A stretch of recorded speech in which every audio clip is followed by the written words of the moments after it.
Okay, so my Mars is in Scorpio, which means when I want something, I want it. I don't do casual. I don't do let's see where this goes. And I have somehow dated my way through four different Mars signs. Like it was basically a science experiment and that I didn't consent to, but here it goes. So today we're ranking my exes by Mars sign. And I'm going to teach you what Mars actually means in a chart while I emotionally process my dating history live on camera. All right, so real quick for anyone new, Mars is your drive, it's your anger, it's your sex drive, it's how you chase what you want, how you fight, and how you show up when things get pretty cray cray. So when you compare your Mars to someone else's, it tells you whether your energy is going to clash or click, especially in conflict and desire. All right, let's get through it. So, my first long term relationship, it was about almost 10 years. His Mars was in Capricorn, mine's in Scorpio, just a reminder. So, astrologically, this is a pretty great match. Scorpio and Capricorn are both pretty intense people. Both are also patient, both playing the long game instead of the short one. And it felt steady. It felt like we were building something. The downside, though, was that Capricorn Mars can get emotionally guarded and a little too controlled. So sometimes it felt like loving a locked door. But there wasn't that much chaos and there wasn't a lot of drama at all. It was just like a slow burn that didn't go anywhere in the end, kind of just dissolved. The second relationship I had was my marriage actually, Mars and Gemini, and that one squares Scorpio Mars, meaning the energy is just fundamentally different. I mean, his Mars wanted to talk about or joke about things, like move very fast, mentally process everything.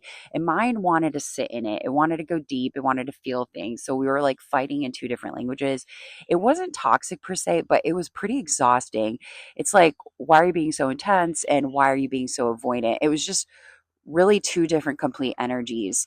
My third relationship had the same Mars sign as me. And I want to be clear here, the same sign does not automatically mean compatible.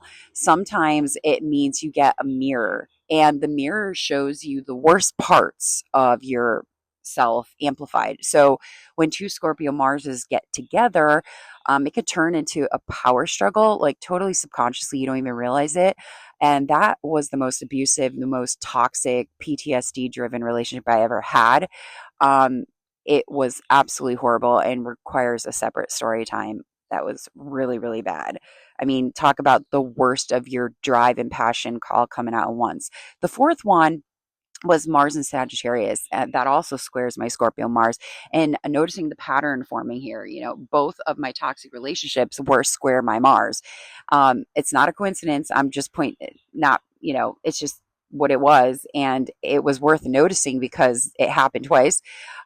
This person was a complete freaking narcissist. I mean, Sagittarius Mars wants freedom and bluntness, and Scorpio Mars wants depth and control. And when that goes bad, it goes really bad. Like it was that again deserves another story time. Like, ugh. Anyway, and now my life partner, serious life partner, Mars and Libra, that's a sextile to my Scorpio Mars, which is a harmonious aspect. The Libra Mars fights fair. Libra Mars wants peace, wants balance, wants to talk it out. Um, Instead of escalating things, instead of matching my intensity or clashing with it, it softened it. And this is why my first relationship was kind of like no conflict. Same with this, but in a totally different way. And just really great. So if your Mars is squaring theirs, just journal about it before you sign a lease together. That's the tea. That's the lesson. All right. See you next time.